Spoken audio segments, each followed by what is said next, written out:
Hello दोस्तों, आप सभी लोगों का हमारे चैनल में स्वागत है। तो आज हम लोग सीखेंगे गुणनखंड करना। ठीक दोस्तों, तो इस प्रकार हमारा तो सवाल है x² प्लस का 9x प्लस का 20। तो अब क्या करेंगे, जब इस प्रकार का सवाल दिया जाता है तो हमें क्या करना पड़ता है, लास्ट वाली संख्या का और शुरुआत में जो x² के साथ में दिया गया है जो भी गुणांक दिया जाता है उसी के साथ में हमें क्या करना पड़ता है, इसका गुणा करना पड़ता है। अब x² के साथ में कोई भी संख्या नहीं लिखी है तो कितना जब कोई भी संख्या नहीं लिखा तो एक मान लिया जाता है। कितना माना जाता है, एक। इस और हम क्या करेंगे, उस संख्या का और लास्ट वाली संख्या का गुणा कर लेते हैं। इस प्रकार गुणा करने पर कितना आया, 20। अब 20 का हम क्या कर लेंगे, गुणनखंड कर लेंगे। तो 2 से काट दो, 2 एक कम 2 और ये कितना आ गया, 0। फिर 2 से काट दो, 5 दूनी 10, अब 5 एकदम 5। इस प्रकार कितनी संख्या, 2 गुणा 2 गुणा 5।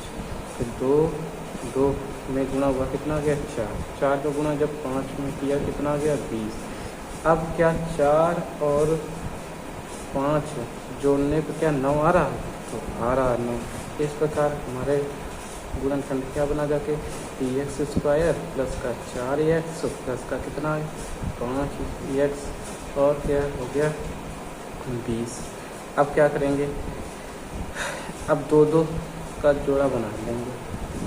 तो देखना इधर से यहाँ से x², यहाँ पे x है तो एक x कॉमन हो गया, तो x प्लस का कितना आ गया, 4।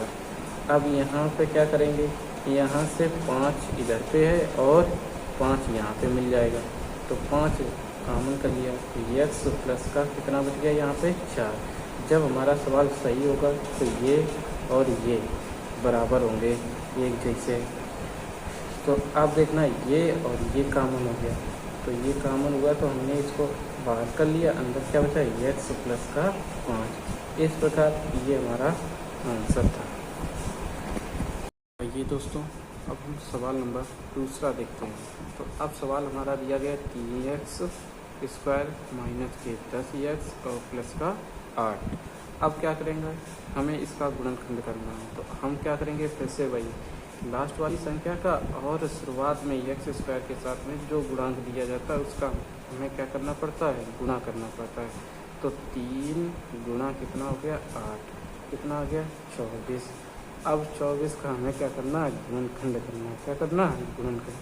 तो 2 एकम 2, 2 दूनी 4, फिर 2 से काट दिया 6 और फिर 2 से काट दिया, कितना आ गया, 3। फिर अब 2 से तो कटेगा नहीं तो हमने क्या कर दिया, 3 से काट दिया, 3 एकम 3। अब इन सब का गुणा कराएंगे, 2 गुणा 2 गुणा 2 गुणा 3 तो ये आ गया। अब देखना, तो अब इन सब का गुणा 2 गुणा 2 4 आ गया, 4 गुणा 2 8 आ गया, 8 गुणा 3 किया तो कितना आ गया, 24। अब यहाँ से हम संख्या ढूंढेंगे जो कि कितना आ जाए, 10 आ जाए जोड़ने पे। अब ध्यान रखना दोस्तों, जब बीच में यहाँ पे जब भी सवाल में माइनस दिया गया हो तो ध्यान रखना यहाँ पे हमें क्या करना, संख्या जोड़ने पे 10 आए, क्या हमेशा जोड़ने पे आती है। तो अब देखना क्या किया, 2 गुणा 2 कितना आ गया, 4। 3 गुणा 3 किया, कितना आ गया, 6। तो 6 गुणा 4 किया, कितना आ गया, 4। 6 गुणा 4 किया, कितना आ गया, 24। अब इन दोनों को जब जोड़ेंगे तो कितना आ जाएगा, 10 आ जाएगा। अब देखना दोस्तों, यहाँ पे क्या आ रहा, माइनस का चिन्ह। तो हम क्या करेंगे, 4 के साथ में माइनस का चिन्ह लगाएंगे और 6 के साथ में माइनस का चिन्ह लगाएंगे। तो माइनस का गुणा माइनस में हुआ तो कितना आ गया, प्लस। ये हमने अगले वीडियो में आप लोगों को बताया चिन्हों का गुणा करना। अब 4 गुणा 4 करेंगे, कितना आ जाएगा, 4 गुणा 6 करेंगे, कितना आ जाएगा, 24।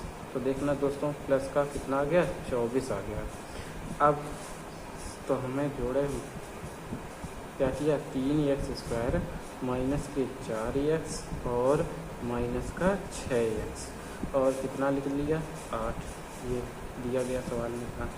अब क्या करेंगे, यहाँ पे 3 है और यहाँ पे 3 नहीं है तो अब यहाँ पे एक्स स्क्वायर है, यहाँ पे एक ही एक्स है, तो एक ही एक्स कॉमन कर लिया दोस्तों। तो यहाँ पे क्या बचा 3x, यहाँ पे क्या बचा 2x बाहर आ गया। अब क्या करेंगे, यहाँ पे 6 है और यहाँ पे कितना है 8। तो दोस्तों हमने क्या किया, माइनस के 2 कॉमन कर लिया। जब माइनस के 2 कॉमन किया तो यहाँ पे क्या बचा 3 और एक एक्स बच गया।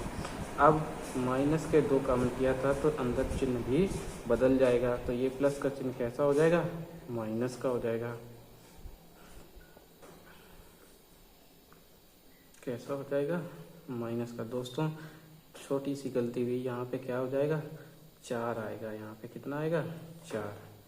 तो अब देखना दोस्तों, जब हमारा सवाल सही होगा तो ये और ये वाले कैसे आ जाएंगे, एक जैसे आएंगे। तो 3x माइनस के 4, यहाँ पे कितना आ गया x माइनस का 2। तो इस प्रकार ये सा सवाल हमारा लग गया।